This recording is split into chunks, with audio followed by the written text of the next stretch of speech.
I turned it down. We're live. We're back. Farmer's back. A little hiatus, a little break, Yeah. all-star break.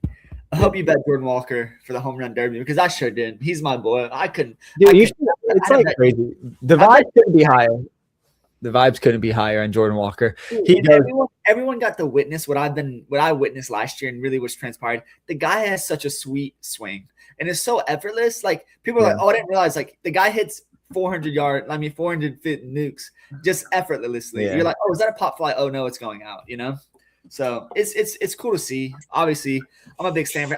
It's cool to see him get the shine because you hear him talk. He just seems like a pretty, humble, nice guy. He's an absolute unit for baseball though. Like he's a super athlete. So that's cool to see. But yeah, I'm excited to see what the second half brings. Sometimes the home run derby wrecks people. I hope it doesn't do that to him. So you need it not to. I need it not to. I have a lot of Jordan Walker. You see this in baseball. It's like, okay, we knew Jordan Walker could have these streaks. He got a streak. He started the season really well. Had a couple week lull, and then what I love to see is that he picked it back up. Right, then he started hitting home runs against stolen bases, and that's what a successful player does. Right, like everyone has slumps. Judge has slumps. The best batters have slumps. It's the guys who can pick themselves back up and find that high baseline. So that's really cool to see from him. So. Yeah, I'm excited to jump to the slate though. We have huge Friday slate. Today's Thursday. We're going to talk about the Friday slate, not the single game slate tonight. If you're looking for a home run bet, though, they got a silly home run. just bet Soto against Nola. Soto just owns Nola, owns Will. He just owns the Phillies. But it's not like you're not getting any EV on that, so just whatever. Don't even play.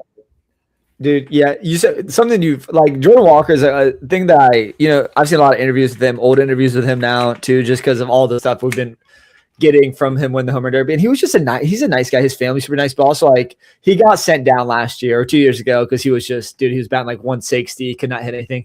And they're like, how do you feel about it? He's like, I just really need reps. He's like, wherever I can play to get reps. Like that mentality is so helpful. It's not like, oh, woe is me. It's just been struggling. Like he was like, no, I'm grateful to be here. And he's just been grinding, dude. You love to see it. And for him to get hot down the stretch would be so huge. Also for my best ball bags, but for yours as well. Because it's like he could power your teams to a profitable finish in the baseball best ball streets. But either way, it's been fun to watch. It's so cool to see him win it. The way he did it, it's like an absolutely epic home run derby. Yeah. I bet Ben Rice. I think you bet Jack Cag. I think Jack Cag hit like one of the hardest hit balls ever. Yeah, he did. It was triple deck in it was a mammoth. I don't know how far. Statcast had 470, but people think it could have went farther. I just bet long. Home run derby is such a luck box event. There's no EV. It's just like a silly thing. It's honestly stupid to waste your money at. If in hindsight, it's like don't even make.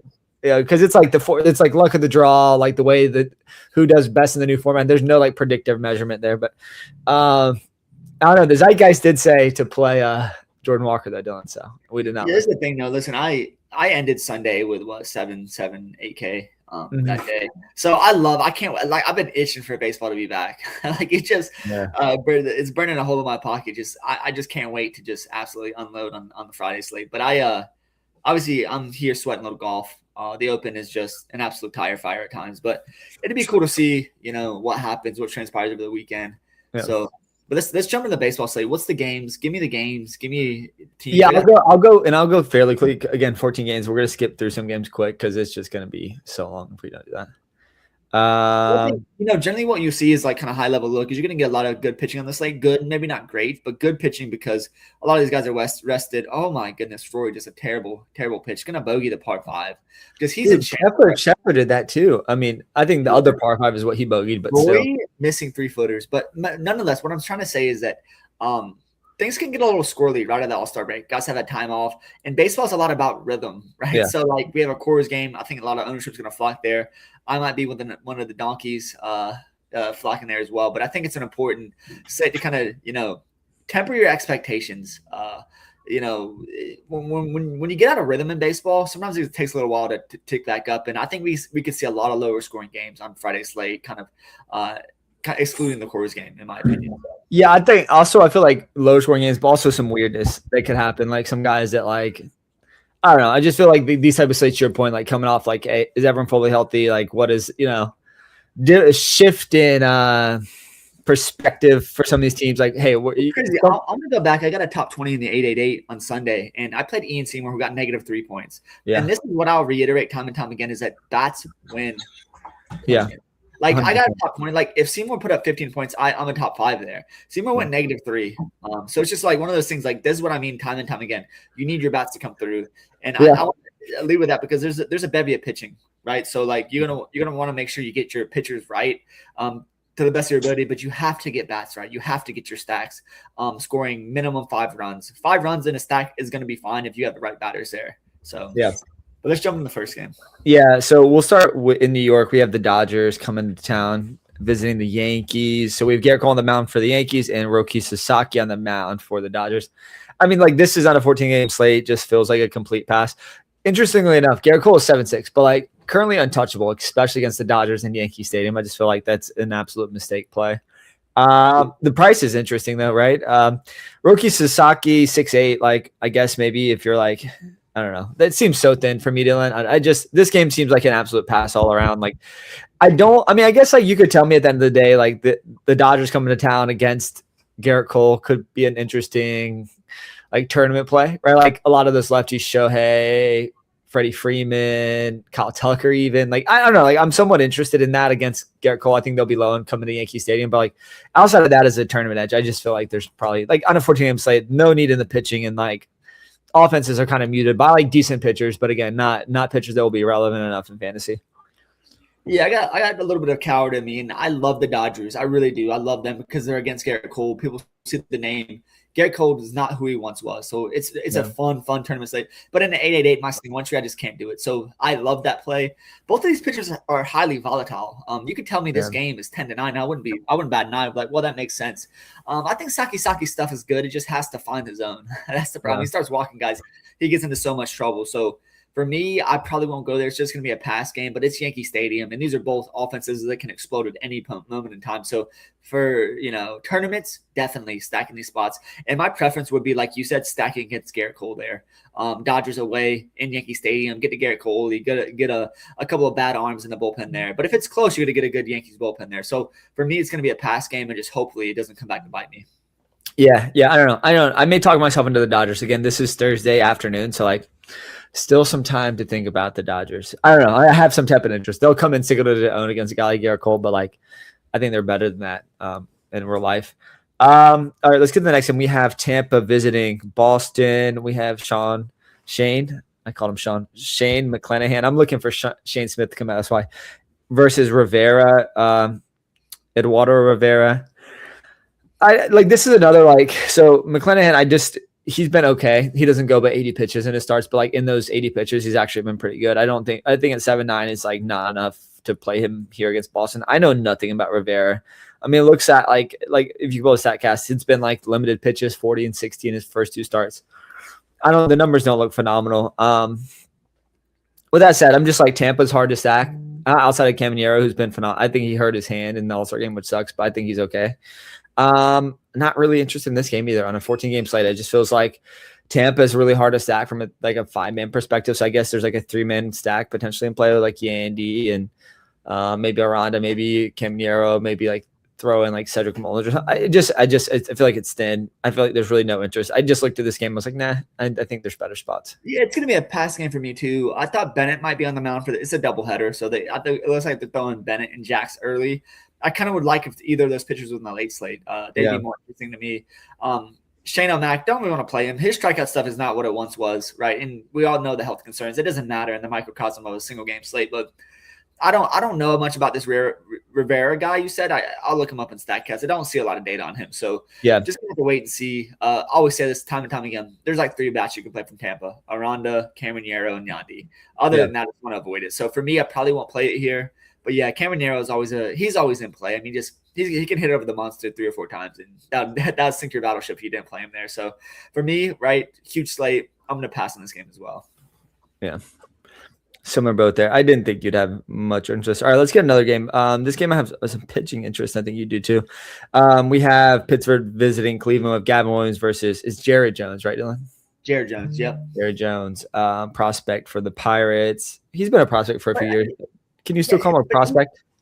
I wouldn't call him a prospect. I'd call him a young talent, maybe. I don't know how we'd parse that out, but yeah, I think he's not a prospect anymore. I mean, he was once a good prospect, heralded prospect. Yeah. But, so yeah, in Cleveland, Pitchers Park. I mean, and ECU alum. I always get drawn to Gavin Williams here. I do like the 30% strikeout rate. The Gavin Williams experience is very much Jekyll and Hyde. Like there's elite performances, there's 13 strikeout performances, there's 10, there's 12 in the bag here, again, especially against Pittsburgh. But the problem is you do have these, he can walk so many guys and he can give up a couple home runs and he could give up 6 runs too. The benefit is when he gets in trouble this year, the team has been like, okay, leaving him in there. And so like even in his bad starts where he gives up 5 runs, he can still get out of there with like 7 fantasy points. And so I feel like there's a built-in safety with Gavin Williams. Like, yeah, dude, 7 points is not enough at 8-8, but like that's okay. Because he's not doing as much of like the negative 10-point starts as he's done in the past. And so like, yeah, Gavin Williams like will give up runs, but they'll leave him in there. And he's got such an elite strikeout rate that like that floor is really high. So yeah, Gavin Williams for me is definitely in play. Jared Jones, I mean, Cleveland bats have been horrible. I really hadn't thought about, I was leaning more toward Gavin, but Jared Jones here is like, you've been streaming pitchers in Cleveland. I don't think Jose Ramirez is back. That offense is somewhat like weak, rather. I mean, outside of the top 2-3 guys still. They don't strike out a ton, but like the lineup is so poor. It's just like, I feel like, yeah, Jared Jones at 7-2 is definitely interesting. I think I prefer Gavin because I think Gavin has 40-point ceiling. I think Jared Jones is a safe 7-2 SP2 though. It's definitely a pitcher game for me. It's going to be it's going to be Jared Jones over Gavin for me. The biggest concern for Jared Jones right now is pitch count, but his last few starts have been phenomenal. We know he has a lot of swing and miss in his arsenal. And I'm just a huge stuff believer. Like the guys that got amazing stuff, if he's not walking guys and he can get to 90, 95, maybe 100 pitches in the start, giddy up. I mean, he could strike out 10 this matchup. So at his price, he's probably going to be a priority pitcher for me on tomorrow's slate. You probably will see a lot of him in my lineup. I'm going to mention this outside of like Steven Kwan and Ryokyo or damn, I can never get his name right, but he don't strike out. But a lot of these guys in that lineup do strike out a whole bunch. So for me, Jared Jones is the play over Gavin, mostly because of the cost. Gavin is 8-8 and there's a lot of risk there. So if I had to play one guy, it's going to be Jared Jones in this spot. Yeah, no hit. I think both guys are in play. I haven't built my team, but like, yeah, if I'd end up doing a Dodger stack, I don't know. I feel like you may have to throw a guy like Jared Jones at 7-2 in there. Quick golf check-in. How did Fitzy fare on the par 5? Fitzy didn't birdie the par 5. 38% ownership. Always fade that, but yeah, he's still 2 over. I mean, he's got the par 5 left. Hopefully, he can birdie that. He's on the 888, so we'll see. Yeah, dude, but like Fitzy's just been he's been player of the year. It's hard to, that's what I'm saying. Good process. Again, the ownership, you could fade ownership, but like, I mean, Colin Morikawa is the same owned and he's playing well. So like, and Fitzy could easily catch Colin. What? No, Colin Morikawa is owned, I said. Not as much. Fitzpatrick's the highest owned. Yeah. He's 38%. He's 38%. Like, is he number one? Number one by a landslide. Yeah. And then it's Bobby Mack, I think, then like Colin Morikawa. I know Colin's like, but again, dude, but both guys are good fits. Like Fitzy's a great fit. He's going to make the cut and he'll be fine. I wouldn't be surprised if Fitzy's still top 5s in this tournament. Like he can still win. I mean, if Fitzpatrick, let's just say worst case scenario, he finishes +2 on the day. He is 4 shots, 5 shots, 6 shots out of the lead. And Ward is going to, like, again, if you look at the scores right now, this is just a quick coffee break of golf here. If you look at the scores, it's like there's a lot of the top of the board is going to contract because they're playing in the afternoon. Like, hopefully not the guys that we've played, but it will inevitably contract. Where did guys like, I have a question for you. Like, where are guys like Wyndham Clark and Burns at? Are they like playing well? Clark is +2. Burns was even last time I checked. Burns is +2 as well. Yeah. So, like, right around that line. It's going to be a cut sweat for sure. Neiman's out, Rose is out. There's a lot of guys that are out right now, just +5, +6. It's going to be an absolute chore to get back on this course, but yeah. Go ahead. We'll cut sweat. I mean, listen, I'd love to jump on and stream if I have a Millie Maker live, and I told you I built a third of the max entry I could. But yeah, we'll see. I mean, I'm really pulling for the 888. Really trying to get some good voodoo last major of the year. Really trying to. I would love to end. Yeah, this is the last big golf. This is the last big Millie Maker before football for the most part, right? Or because I don't think they'll do one for. No, this is the last one, right, Dylan? Like last one. All right. Well, let's go to the next game. All right. No, enough golf. Next game on the slate is the White Sox visiting Toronto. We have Anthony Kay. I think it's Spencer Miles on the mound for Toronto. I think it's Sonny, maybe. It's Spencer. Spencer, yeah. Spencer Miles. Sorry, S Miles. You're gonna have to do a little bit more for me to call you by your first name. No, I think you're right, Spencer Miles. Man, I have him up right here. Yeah, that's right. Underlyings are phenomenal. Just looking at his he's actually not. I don't think he's been going very long though. Like what's his pitch count in his last couple? Yeah, 39, 55, 46. Like it's just not enough in the profile. Like at the beginning of the season, but like he has like no starts even in the 80s. Like highest pitch count all season 73. Like that's not enough.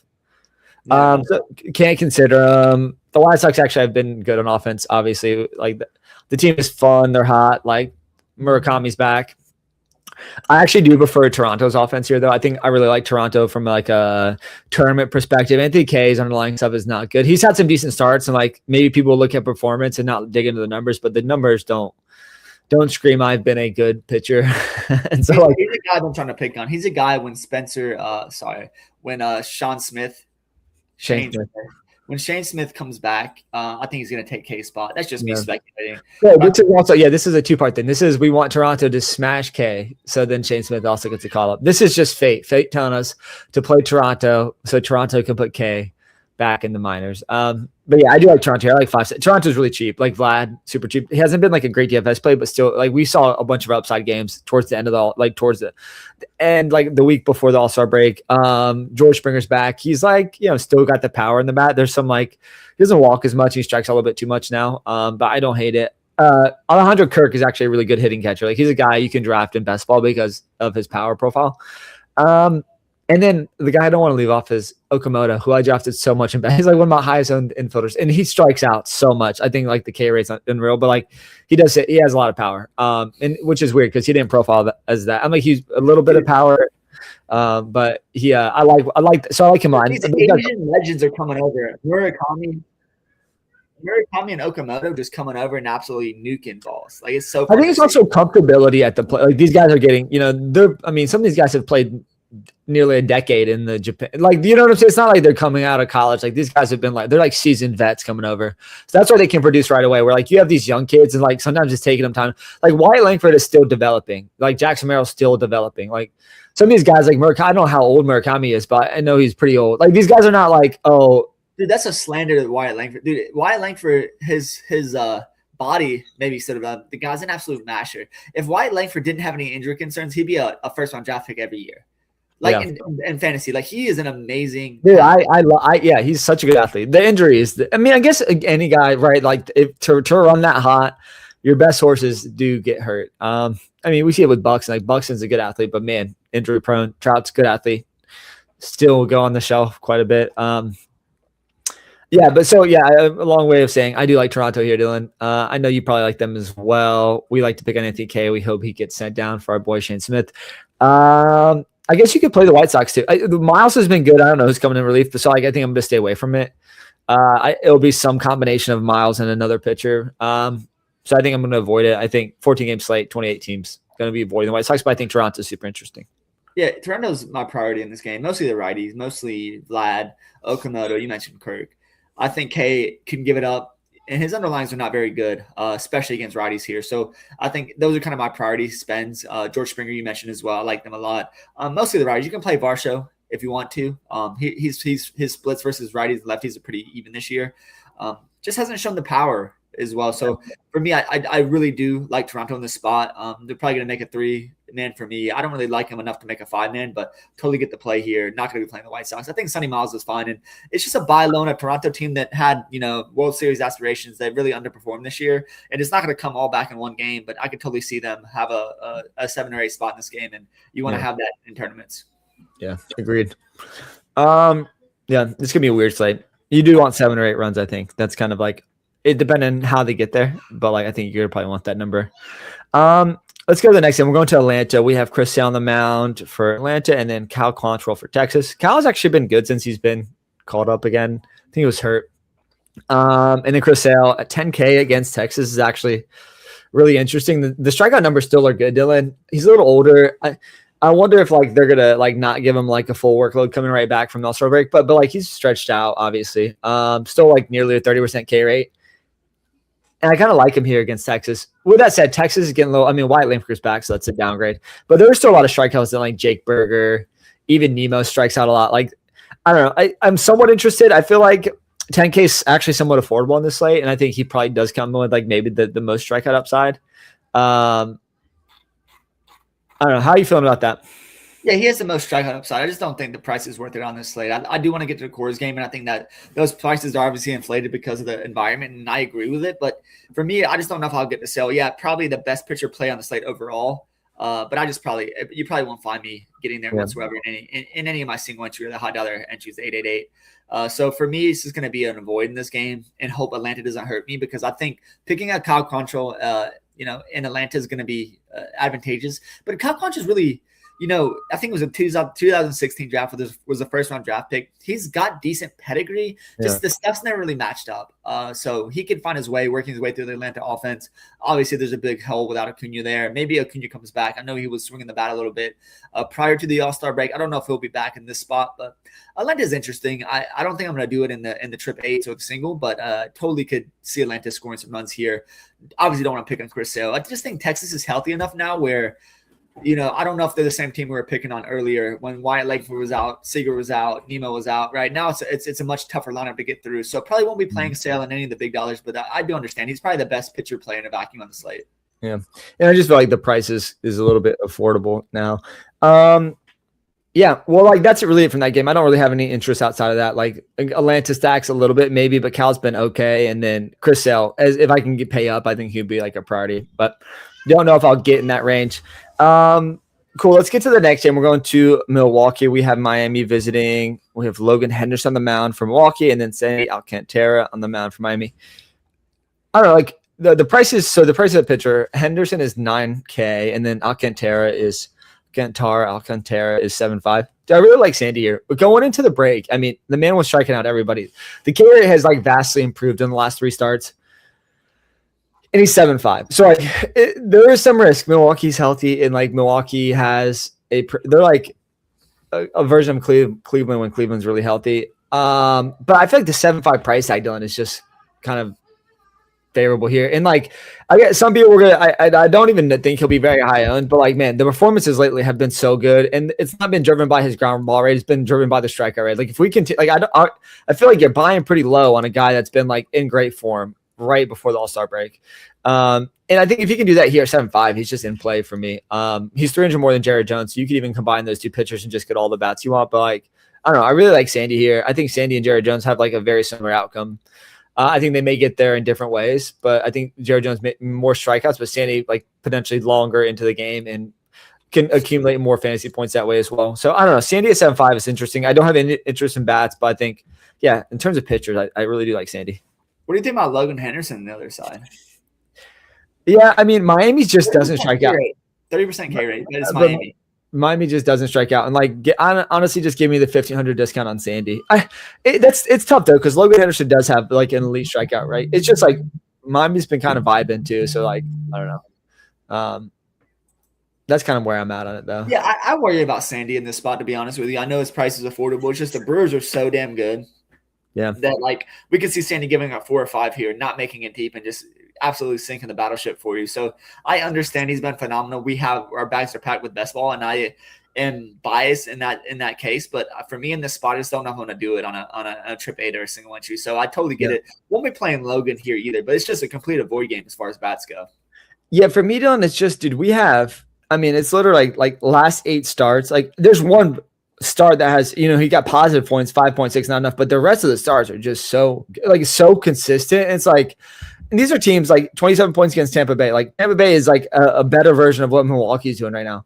I don't know. I think Sandy's like, he's finding peak form. Like peak form, Sandy's an ace. Like Sandy Alcantara is like Cy Young caliber pitcher, like when he's on. So like, I just don't want to miss him. He's been a high strikeout guy, right? Even he hasn't, but like if you look, the K rate just if you just filter through the last 8 games, it's been insane. Like his K rate has skyrocketed. I don't know if he's found something in Arsenal. I'm not like can't really tell if the pitch mix has changed much, but like I don't know. He's getting some swings and misses now. All right. Well, I think that's it for me. Again, Sandy, I like. I guess don't like disclude.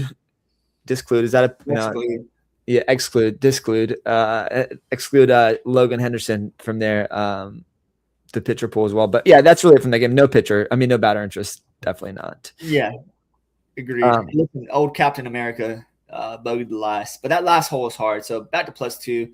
2 is going to be the number. I think tomorrow is really – the cut's probably going to be at 2 or 3. You're not going to see it get back to 1. Pretty firm in that stance. It's going to be 2 or 3. So really need the guys to giddy up for tomorrow. But yeah, let's move to the next game. Yeah, is Reed a critical piece? I mean, he's on my single and my 888, so he's important to me. But he's not on my best teams, if that's what you're asking. Yeah. Yeah, I mean, I guess critical. Rose is critical. Can Rose shoot 4 under tomorrow? I'll tell you, I'd much rather have Patrick Reed than Justin Rose at this point. There's just 3-shot difference, right? So it's like there will be people that fill that delta. There will be people that fill that gap and like can make it from where Rose is at. But boy, will it be a challenge. And Rose gets the afternoon wave too, so like I'll have to. Yeah. Giddy up from that position is going to be quite challenging. There will be multiple people that make it from there. It's just like it's not going to be the majority of people. All right, let's go to the next game. We have Chicago hosting Minnesota. Taj Bradley on the mound for Minnesota and Colin Ray on the mound for Chicago. Dude, this is another game here. Like Colin Ray, like at 6'1", not interesting to play, but I think he's been serviceable. I don't like playing Minnesota unless the wind's blowing out in Chicago. Like I think I'm going to avoid Minnesota bats here. And then Taj Bradley, like, yeah, he's strikeouts have looked good, but he is still somewhat Jekyll and Hyde. And like the Chicago lineup, while they haven't been great, like they still do scare me. Yeah, dude, this is another game on this 14-game slate. I think we just avoid both of these spots. I see Taj Bradley as questionable to start. If he didn't get started, like I love the Cubs, and if the wind's neutral or blowing out, like give me the Cubs. Taj Bradley strikes out a lot of guys, but he also gets hit hard. Like the Cubs are in consideration for a big team for me, especially if the wind is out whatsoever. When he gets hit, he gets absolutely shelled. The Minnesota bullpen's terrible. So, man, I kind of want Taj Bradley to start and me to play some Cubs because they're going to come in a very low ownership because Taj has been lights out lately, and I've, reaped the rewards of that. But Taj, we know there's Jekyll and Hyde in that profile. So if I can get a Cubs low owned stacked against a bad Twins bullpen, we know I said this at the beginning of the season that up and down that lineup, they're scary. So I kind of like the Cubs as a contrarian play, even against Taj. Yeah, I put Cubs in that bucket with the Dodgers. I think I may prefer the Dodgers slightly more though, Dylan. But I put them in a similar bucket. I don't know if we're in that same mold, Dylan. But I feel like because they're both like the Cubs are expensive. Chicago, the Dodgers are expensive. Like both those teams are expensive. Like in their priority spots against pitchers that are like been better. Like Garrett Cole's been pretty good, and like Taj Bradley's been pretty good. So like you're kind of battling the same. Something the Cubs do that the Dodgers really don't do, and that's run. Like all the Cubs guys run and. You can see the Cubs like going in the break hot, coming out of the break hot. Like the Twins are a pretty bad team outside of like, Taj has been really good.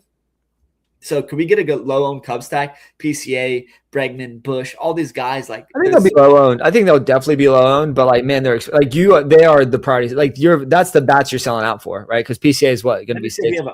Let me say we have an over/under to that game. It's going to give me some indication what it's no over/under yet. And I see it might not be Bradley as of now. So we'll find out. Okay. Yeah, I see it. I don't think I'll get there, Dylan, but I do see the path, right? I think there'll be a low-end team that does have fantasy upside. We've seen it this season as well. Yeah. Anything else to add, sir? That's it. That's all I got in this game. I'm not going to play the Twins. I don't think Ray's very good. I'm not going to play Ray, but like definitely not playing the Twins. It's just not tournaments for me. Yeah. All right, let's go to Houston where Baltimore's coming to town. We have Kyle Bradish on the mound for Baltimore. Best ball, Bradish. And then Spencer Arrighetti for Houston. Dude, Spencer's like had some like fun starts and then he's just kind of been horrible lately. Well, he's not horrible. He's just so inconsistent, like really bad, misses at times. When I look at this game, this is another spot. I'm just like kind of screams pass, right? Like Spencer, Kyle Bradish has been pretty good, and like want him to be still pretty good. You can't play him 8-5 against Houston because of Yordan Alvarez, pretty much like singularly because of Yordan Alvarez. But and then Spencer is like, I think there are times where you can stack him, but I feel like at Houston is like not the spot. You could always throw like a righty in your lineup like Pete Alonso. It feels kind of thin. Again, I think there's better spots. I think neither team goes over 7 runs here, and like. I think Bradish could have a decent start, but I think there's just risk at 8-5, especially with like an offense like Houston. Another game on this 14-game slate that feels like a pass. I pass a lot because I think that there's just so many. There's 28 spots. Pick your spots. You can't play every game. Yeah. So like this is another spot where I'm just like, I think you can avoid it all around, and then get help from elsewhere. Yeah, and I love Bradish. I just don't know. Like Houston's been picking it up lately as far as bats go, and it's just like it's too risky, and he's just been a risky profile this whole season. And we like him a lot in best ball, but there's a lot of risk there, and he's fine. As an SP2 if you need to play him in the slate. They're not begrudging that. Who do you see on the mound for Houston? It's Spencer Arrighetti, Dylan. Yeah, Argetty's been a guy I like. Last year, kind of got hurt, but just he hasn't had the same stuff since coming back. No, dude, like I said, he's inconsistent. Like he'll have a good start, then like he'll give up 8 runs in 1 inning. Like I think last start he went 4 innings and gave up 8 earned runs, and then 2 starts. But no, like basically this is his last 3 starts against Detroit. He went 3 innings, gave up 8 runs, and then against Tampa he went 6 innings, gave just 1, and then the game after that against Washington gave up 8 earned runs. So like it's just like in those 3 starts, it's like okay, yeah, there's upside there, but like dude, giving up 8 runs in 2 of your last 3s, that's tough, man. And like there is talent there, and like Baltimore does have some strikeout, but Baltimore's kind of healthy too. Like it's just too thin. Again, I don't think there's enough here from the Baltimore offense to like put the Slate out of reach offensively, but yeah. So I think it's kind of avoid it again. I think there's a game next I kind of like. But anything else from this Houston game, Dylan? No, that's all I have in this game. I agree with you. All right, let's go to Kansas City. We have Michael King on the mound for the Padres, and then Seth Lugo on the mound for the Royals. Dude, I really do like the Padres here. So obviously, if you've been paying attention to like baseball, like they moved the dimensions in here in Kauffman. It's still called Kauffman. Do they still call it Kauffman? No, yeah, I think so, but it hasn't changed really though. It hasn't. No, it hasn't changed, but it still does. It is like does favor hitters now. And Seth Lugo's, dude, if you pull up his StatCast, it's just like blue as an icicle. His numbers are not very good. And like we saw at the end, going towards All-Star break, he was just getting lit up in every start. I feel like you could see that again here. I think the Padres are like, they're in like Toronto, but with me, like they're affordable stack. Depending on who their lineup is, I really do like the Padres. Again, they're like, for me, it would be like a 3 or 5 man, kind of similarly how I would deploy Toronto, but I put them in the same bucket, like a cheap stack against a pitcher. I think that's kind of washed at this point, or like not very good. So yeah, the Padres for me are very sneaky. Michael King has had some decent starts. I think he's been okay enough to not stream hitters against, but like at 7-4, I just don't feel like there's enough upside. Kansas City's still my boys, so I can't do that here. But yeah, I think that the San Diego Padres are definitely in play for me. They'll make some of my teams for sure. I hope that makes some of your teams because they're in a great spot. Lugo's a guy I've been trying to fade. And what I mean by fade is like fade guys stacking against him, hoping that he kind of regresses positively. Started the season really well, just showing his age. He throws a lot of pitches, can't figure out the right combination. So I don't want to play against King. I do want to stack the Royals going forward. They're getting healthy. I think they're going to be a stack I'm on second half a lot this year. But yeah, for me in this game, definitely the Padres are the priority without a doubt. I was going back to the weather, just looking at the weather in this game as well. Like the Cubs game looks like it's blowing out to center, 90 degrees there. Like that's not bad whatsoever. Yeah, so just with that kicker dealing, like for me, it's like, dude, I could end up putting San Diego over Toronto, just because I think they're similar positions, and like for me, Dylan, that's just a spot, and the costs are the same too. So I don't know. I do have some interest in San Diego here. Let's get to the magnum opus game on the slate. We have Cincinnati going to Colorado. We have Gabriel Hughes on the mound for Colorado, and then Brady Singer on the mound for Cincinnati. I don't know if this will change your interest. Gabriel Hughes' numbers are actually very good. We only have 2 starts, and I don't know like the prospect. He was a round 1 pick, number 10 overall in 2022. He's the Rockies' 16th prospect. Like, so that's the Rockies. Yeah. So this is number 1 pick in 2022. The first 2 starts actually have been somewhat promising. With that said, it's a Colorado slate. Like he did pitch in Coors one time, and I think he didn't give up any runs. And then his second start, it's pretty impressive. Like in his first start, I think he only pitched 53 pitches, but no earned runs. And then his next start, I think it was at the Dodgers. He went 6 innings, 4 hits, 3 runs. Like that's pretty impressive. Honestly, that's pretty impressive stuff in your second start. And obviously the StatCast numbers are kind of drawing from those 2 starts, but like the profile looks okay. First round pedigree, top 10 pedigree. I do like Cincinnati with that said, but I think obviously anybody pitching in Coors is a downgrade. You can't consider these guys in DFS, but maybe he's a name to watch. And if you try to make a case against this Coors game, you have a vet in Brady Singer who we can see, he can have those reach back performances. And then we have Gabriel Hughes, who's a prospect for Colorado. So I don't know. There's some interest there, Dylan. I don't know how you feel about that. Not interest. There's some I'm planning against him, and for this reason, he in the minors is like a career 4.60 ERA. It was 4.60 this year in minors as well. Has a walk problem. Does strike guys out, and that's where he gets most of his benefit. But has a walk problem. Like the Reds can hit and run on you, and if they get to him, they're gonna get a terrible Colorado bullpen. It's 90 degrees and wind blowing out. So I'm gonna be here in the spot. Singer's actually impressed me his last few starts, looking really, really good lately. So maybe it's just the Cincinnati side that I prefer. That's probably what I'm gonna do. Just Ellie, we know is hit and run ability, but even guys like Spencer Steer, Sal Stewart, these guys hit and run. If they go wild on the base pass, like and hit a couple of runs, like you're gonna need the Reds. So they're just a fantasy friendly team, period. So I understand what you're saying. The guy's first round talent drafted in the 10th overall. But look at his track record. He's been in the league since 2023. Nothing impressive, right? He came up, had a couple good starts, but now it's just more tape on guys to see him. And you pick on prospects all the time. And I think I'm going to do that here because, yeah, he's had 2 good starts, but people are starting to figure out his stuff. They're going to figure it out. Like, is he going to be this good the entire season? I don't think so. So 90 degrees in Coors went out a little bit to left. Yeah, for me, definitely playing the Reds here. Yeah, the Reds make sense. It's a 40-game slate. I think they're probably they'll be like the number 1 projected offense for sure. Yeah, enough said. It's a Colorado slate. It's a Coors slate. Play the Coors bats all aboard.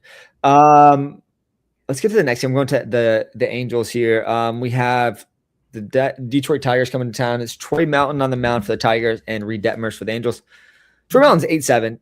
And that profile is, I mean, that costs are much driven by the results, but the strikeout number is not high. I think from a DFS perspective, like he's had some really good starts, but I just don't believe totally in the profile.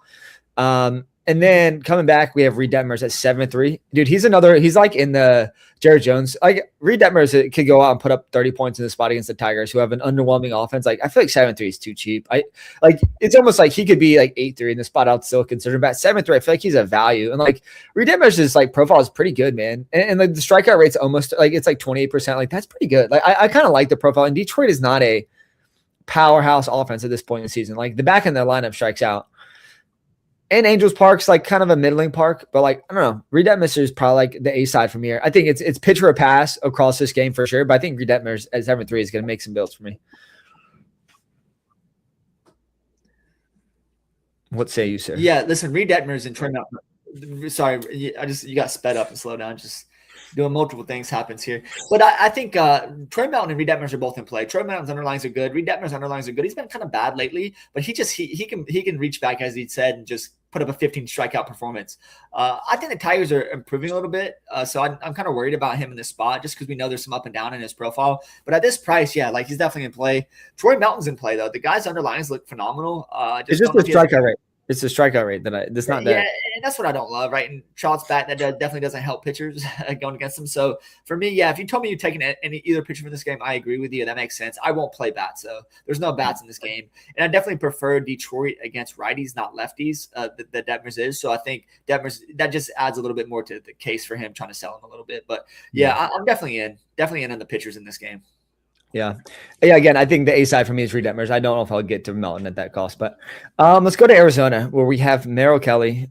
I think we saw a good start recently. Merrill Kelly in the mound for the Diamondbacks, and then only when I play against them. And then Palante for St. Louis. Yeah. So I guess like, what do you do here? I mean, Merrill Kelly, like I still have some best ball backs. I'm like somewhat biased there, but then you have Jordan Walker facing them in Arizona. It's another good spot for the Cards. Vibes are good on Walker. You got to do like just like an honorary card stack here, maybe Dylan, like throw Jordan Walker in there. Mercato's been getting lit up. Like the price is baked in. Like Cardinals are not cheap, so like you're gonna have to spend for them, and they're fine. I mean, I love the Cardinals as much as the next man does, but for me in this spot, I just don't know if I'm gonna do it. Like I said, Merrill Kelly is gonna regress positively, I think, over the course of a season. So maybe that's gonna happen a little bit here. Yeah, and Palante has actually been solid. So like this is how I feel this game. This is another one that's like both pitchers are cheap, and I think like, but I almost believe a little bit in the underlying stuff of Palante, and then like Merrill Kelly, like I just want to believe that he still has the ability to go 8 innings, 2 earned runs, 5 Ks. Like he has that in the back. So yeah, this is on a 14-game slate, 28 spots. These 2 spots are off my list, all aboard that train. Dylan, you agree here? 100%. I mean, without a doubt. Like, but you got to find spots. And, like, if the Cardinals beat me, they beat me, and it's good for my best ball bags. But, like, me trying to find them here is going to be a little bit more challenging. Awesome. Okay. Sorry, I was watching this Fitzpatrick shot. Horrible. Off into the trees.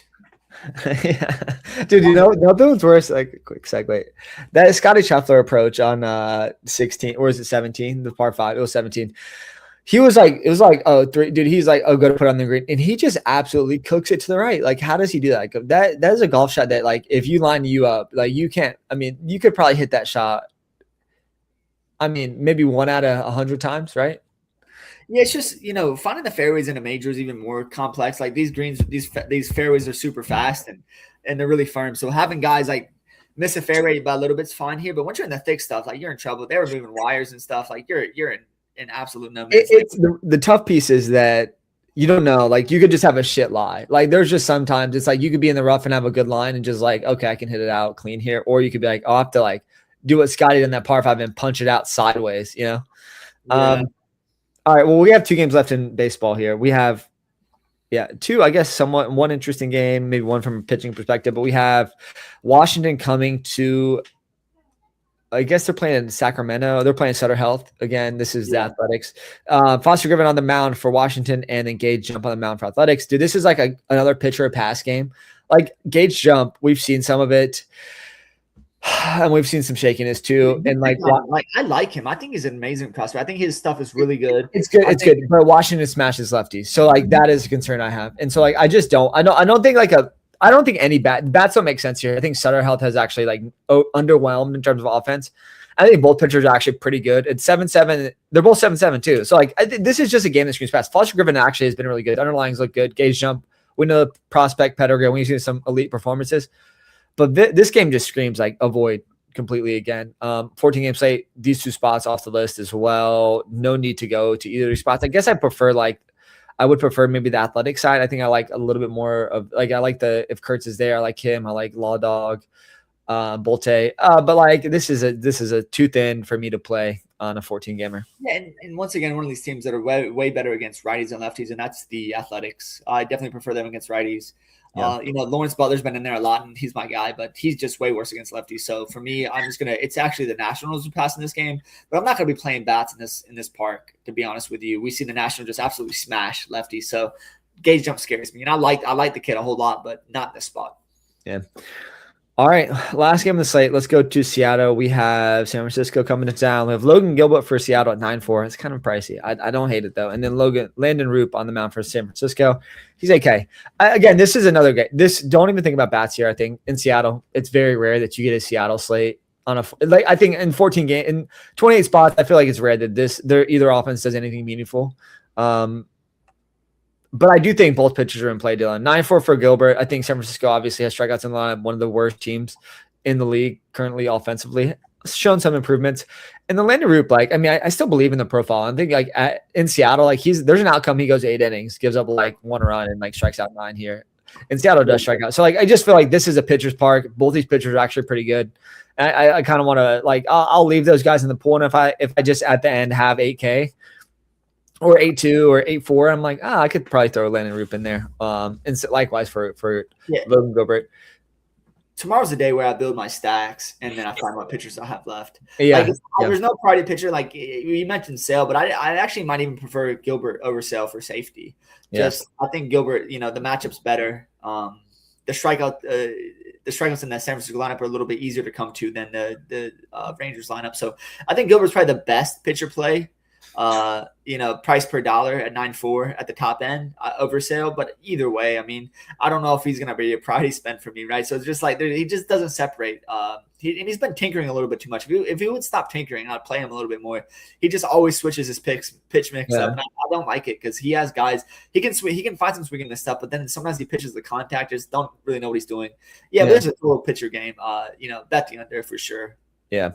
I think for me, if I was ranking the top pitcher, probably Sale slightly above Gilbert just for the strikeout upside, but don't Gilbert. And then I think Logan Henderson is kind of a clear number 2 option. I think clearly below those 2 guys, at least is what I mean to say. Right. Anything else there? I think that's it. That's 14 games. That's a lot of games. We worked through the slate. I know we didn't give the most in-depth about every game, but tomorrow's such a big slate, which I love because you can get off of some ownership spots. Even if you want to play cores, you can get a little different at other places. So it's a slate that I'm fully invested in, ready to take down the trip 8s again at the single entry. I think I'm going to dive in head first And absolutely, hopefully don't crack my neck on the way in, but we'll find out. Yeah. Dude, I think some of it's, again, we talk about this intuition versus like the data. I think part of it, and I heard this today, but like intuition is only valuable if you have been immersed in the process or in that information. Like it's like intuition only, like it's like people have like, oh, like the muse visited me. I'm like, the muse will only visit you. It's like if you are fully ingrained in that thing, that's all you do, all you spend your time, like not all you spend it, but like if you're spending, like let's call it 20, 30, 40 hours a week doing the thing, being in the sport, looking at the data, I think like that's what intuition, I think that's like any type of task or. Yeah, that's why you can't rely on StatCast 100% because but yeah, part of exactly. It's like, but it's because like intuition matters, but it only matters if you understand that thing. Like it's like someone that's working a complex like physics problem, like they will only be like the intuition will only for me, it's like I don't know enough about it for intuition to strike and be. Give me all the data, and I will know nothing there, right? It's like No, I'm saying, but like intuition can strike if you have like if you're solely immersed in it. It's like like then at some point in time, it's like that information's in there. Like you're just trying to put. You just gotta give yourself a chance to get lucky because you need the right bounces. Like you need that ball to sneak through the third base line for a triple, right? You need that chance, right? So they're just like that's why you gotta pick your spots because like you have a triple with the bases loaded. Let's go, right? But like and you have to pick your spots. I mean, it's all about making stands. So yeah, but play the game. I mean, and watch the games too if you can. Like it's baseball's great because there's a ton of statistics you can dive into, but it just doesn't tell the full picture. You got to have a good feel. You got to put that glove on, put that bat and helmet on. The cadence of football is probably the best though, isn't it? Like NFL is so fun, dude. So fun. I mean, I cannot wait for football season. I mean, I am so like dialed into best ball right now that just like. I've only got like 2 teams left to draft in Best Ball Mania. And then I'm like deep into the eliminators. Dude, you got to do the eliminator contest is just so fun because week to week is a head to head. I got like 40 teams slow drafts on DraftKings. I freaking hate it. I hate it so much that just like the cadence of the slow drafts occasionally just get to me. And then like I'm looking ahead to like kind of set things up and like it's 8-hour time. Listen, I try to sleep, I go to bed, 9:30 and get up pretty early. But it's just like, man, I got to check my phone first thing to make sure I'm not getting timed out.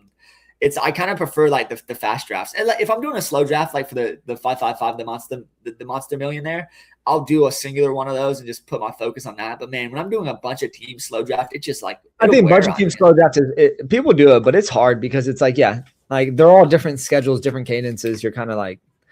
It sucks. I'd prefer the 10 hour. I think it was longer last year. I don't love the 8-hour. The 8-hour window is like where it's way easier to miss. The 10-hour window is less, I guess, a less likely miss for me. So yeah, but that's all I have in the baseball slate. I'd be excited to maybe me and you'll jump on and chop up some MMA tomorrow if you want to. I know you're traveling. Yeah, I would love to do that. Have you done research on the MMA slate? Most of it, mostly all done. But like it's an interesting slate. There's a bunch of prospects that could lose on this slate. So like I'm really interested to see your take. But yeah, we'll jump on tomorrow, jump on and talk some of that. But either way, we'll be back this weekend for some best ball, and then when baseball the rotation comes back up next week, right? We'll be on daily for that. So yeah. All right. Well, good luck, sir. And we'll watch some golf. We'll sweat some golf the rest of the day. I got some work to do. I'm sure you do as well.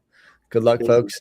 Yeah, we'll build some teams, build some winners. Hopefully, let's jump right back into baseball. Let's get after it because it's the time. It's time.